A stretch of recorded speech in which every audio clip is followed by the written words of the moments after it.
तो जैसा कि आज है 23 अगस्त, और 23 अगस्त के दोस्तों थर्ड शिफ्ट का आपका जो आरआरबी ग्रुप डी का जो एग्ज़ाम था, जो कि 5 से 6:30 बजे के बीच आपका कंडक्ट हुआ है, उसका एग्ज़ाम दोस्तों खत्म हो गया है। तो जिन लोगों का भी एग्ज़ाम था, आशा करते हैं कि दोस्तों आपका एग्ज़ाम अच्छा गया होगा। तो दोस्तों आज की इस वीडियो में थर्ड शिफ्ट में पूछे गए जीके जीएस साइंस और करंट के जो क्वेश्चन पूछे जाते हैं, जिनकी संख्या 45 होती है, उनमें से अधिकांश प्रश्न दोस्तों मुझे प्राप्त हो गए हैं, जो कि दोस्तों आज के इस वीडियो में देखने वाले हैं।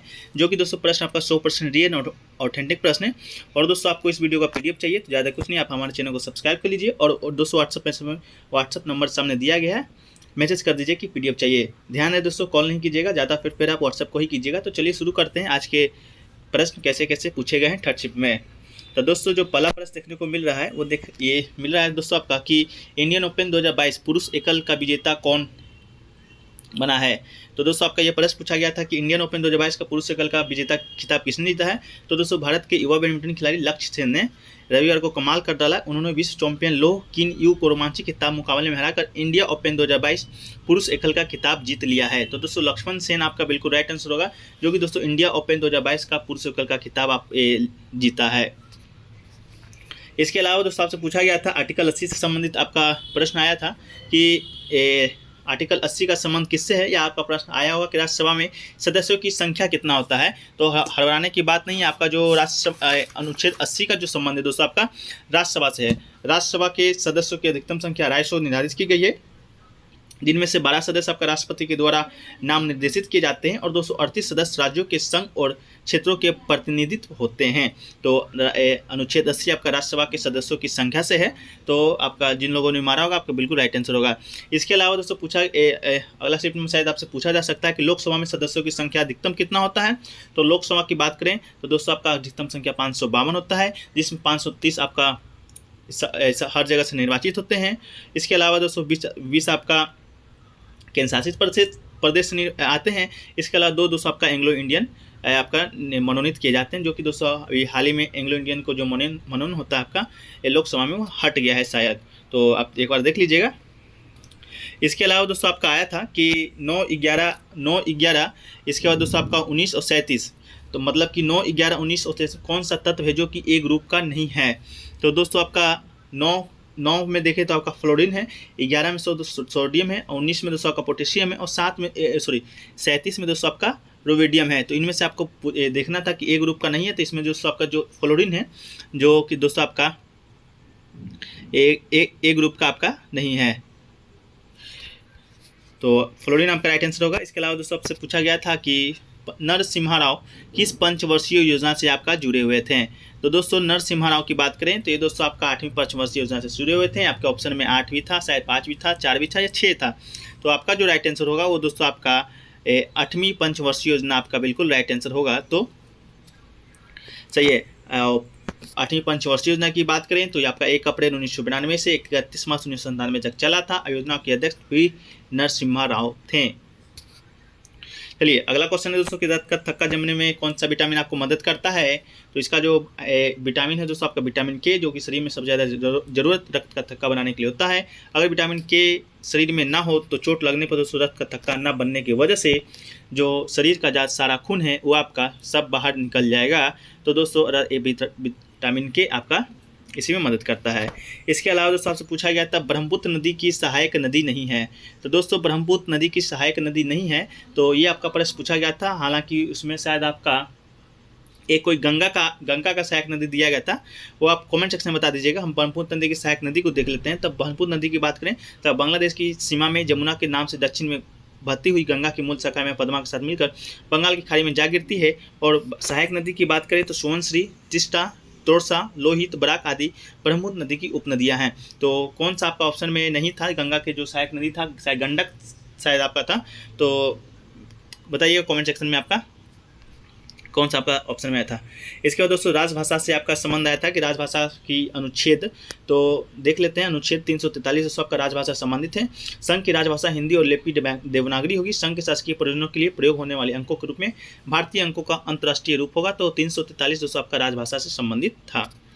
इसके अलावा दोस्तों आपका कि अगला है दोस्तों कि भारतीय संविधान के अनुच्छेद 344 में प्राप्त शक्तियों का उपयोग करते हुए 7 जून 1955 को राजभाषा आयोग का गठन किया गया है। तो इस फैक्ट को भी दोस्तों आपको याद रखने की ज़रूरत है।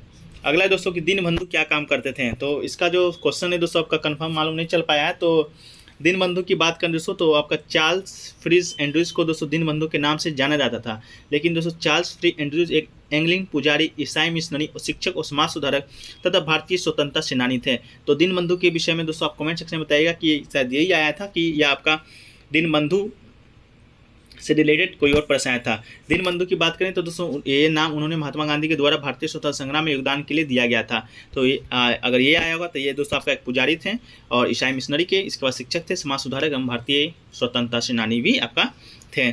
इसके अलावा दोस्तों आपका आया था एशियाई बिल्डर्स खिताब से आपका आया था कि एशियाई बिल्डर्स खिताब का किसने जीता है। तो दोस्तों 8वीं बार जो विजेता बने हैं एशियाई बिल्डर्स खिताब का वो दोस्तों पंकज आडवाणी जी बने हैं, जो कि दोस्तों फाइनल में हम वतन सितवाला को हराया था।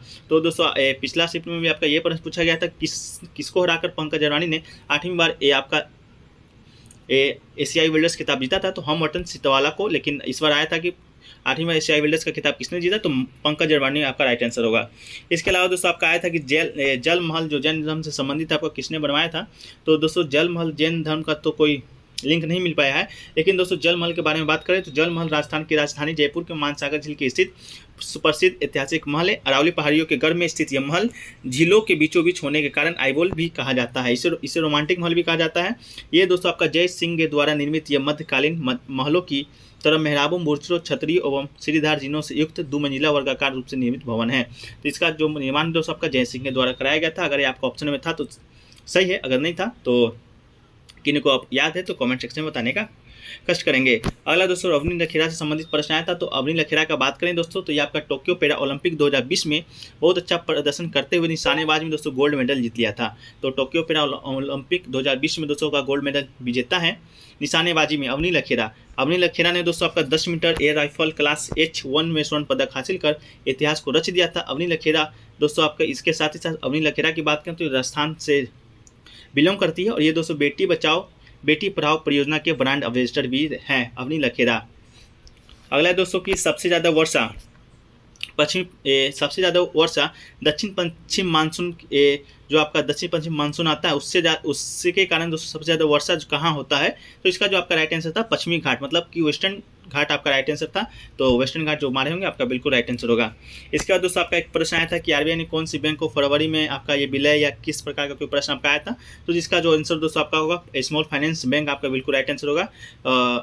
देख लीजिएगा आपका स्मॉल फाइनेंस बैंक क्या आता है। भले स्मॉल के पहले कुछ आपका नाम होगा तो वो नाम प्राप्त नहीं हो पाया है, लेकिन आपका आंसर इसी से रिलेटेड है। अगला दोस्तों आपका आया था कि एयरटेल ने वोडाफोन को कितनी प्रतिशत की हिस्सेदारी खरीदी है। तो दोस्तों एयरटेल की बात करें तो दूरसंचार कंपनी है आपका एयरटेल। भारतीय एयरटेल ने इंडस टावर में वोडाफोन ग्रुप से 4.7% हिस्सेदारी करीब 2,388 करोड़ रुपए में खरीदेगी। तो दोस्तों 4.7% आपका राइट आंसर होगा। ऑप्शन में दोस्तों आपका साथ 6.4, 5.4 या 4.7 इस तरह का आपका ऑप्शन आया था। इसमें दोस्तों 4.7% आपका राइट आंसर होगा। इसके बाद दोस्तों आपका राजभाषा का अनुच्छेद शायद आया था या हिंदी भाषा इस तरह का कोई अनुच्छेद आपका आया था, जिसका दोस्तों आपका 344 आपका राजभाषा का आयोग का अनुच्छेद आया होगा। तो संविधान 344 के अंदर राष्ट्रपति के द्वारा राजभाषा के विषय में सलाह देने के लिए एक आयोग, एक संसदीय समिति का बनाने का प्रावधान किया गया है। राष्ट्रपति द्वारा संविधान लागू होने से 5 वर्ष की समाप्ति पर, इसके बाद प्रत्येक 10 वर्ष की समाप्ति पर राजभाषा आयोग गठित किया जाएगा। तो और इसके अलावा दोस्तों आपका आया था निक्षेपण क्रिया किस तापमान के द्वारा होता है। इस तरह का भी कोई प्रश्न शायद आपको देखने को मिला था, तो प्रश्न क्लियर नहीं हो पाया है। खैर अगर आप लोग को किसी को मालूम है तो आप कमेंट करके बताने का कष्ट कीजिएगा। था कि भारत की अर्थव्यवस्था कैसी है, इस तरह का आपका कोई कथन से रिलेटेड आपका प्रश्न आया था। तो भारत की अर्थव्यवस्था की बात करें तो ये दोस्तों आपका भारत की जो अर्थव्यवस्था है विश्व में दोस्तों तीसरी सबसे बड़ी अर्थव्यवस्था है। क्षेत्रफल की दृष्टि से विश्व में 7वें स्थान पर भारत की जनसंख्या का दूसरा स्थान है और केवल 2.4% क्षेत्रफल के साथ भारत विश्व की जनसंख्या 17% भाग को शरण प्रदान करता है। तो भारत की अर्थव्यवस्था से रिलेटेड क्या प्रश्न आया था वो तो आप ही बताइएगा। इसके अलावा दोस्तों आपका बात करें फिजिक्स में तो आवर्सानी से प्रश्न आया था। फिजिक्स में साइंस में बात करें तो आवर्सानी से जो केमिस्ट्री से रिलेटेड है। इसके बाद दोस्तों फिजिक्स में अफजल दर्पण से प्रश्न आपका देखने को मिल रहा है। इसके बाद क्षार पीएच मान वगैरह से भी दोस्तों आपका प्रश्न आया था। इसके बाद दोस्तों उष्मा से भी आपका प्रश्न देखने को मिल रहा है। तो इसके बाद दोस्तों इस सब पढ़ के आपको जाना है। इसका प्रतिरोध की बात करें तो प्रतिरोध से भी आपका एक प्रश्न देखने को मिला था। इसके बाद दोस्तों आपका सोडियम क्लोराइड आपका कथन के तौर पे एक प्रश्न आपका देखने को मिला था कि सोडियम क्लोराइड क्लोरो एल्किल है कि नहीं है, या सोडियम क्लोराइड से रेसे बनाए जाते हैं कि नहीं बनाए जाते हैं। तो इस तरह का प्रश्न जो कथन के रूप में आपको देखने को मिल रहा है। तो दोस्तों वीडियो को आज यहीं पर समाप्त करते हैं, मिलते हैं दोस्तों कल के फर्स्ट शिफ्ट में। तो वीडियो कैसा लगा कमेंट सेक्शन में बताइएगा। अगर दोस्तों आपको अच्छा लगा हो तो वीडियो को लाइक कीजिएगा और दोस्तों में अधिक से अधिक शेयर कीजिएगा। दोस्तों चैनल पर नए हैं तो कृपया कर चैनल को सब्सक्राइब कर लीजिएगा, क्योंकि दोस्तों सबसे पहले सबसे सटीक दोस्तों आपका जो एनालिसिस होता है किसी भी एग्जाम का आपको इसी चैनल पर मिलने वाला है। तो वीडियो देखने के लिए धन्यवाद। तो मिलते हैं दोस्तों नेक्स्ट वीडियो में, जब तक के लिए जय हिंद जय भारत।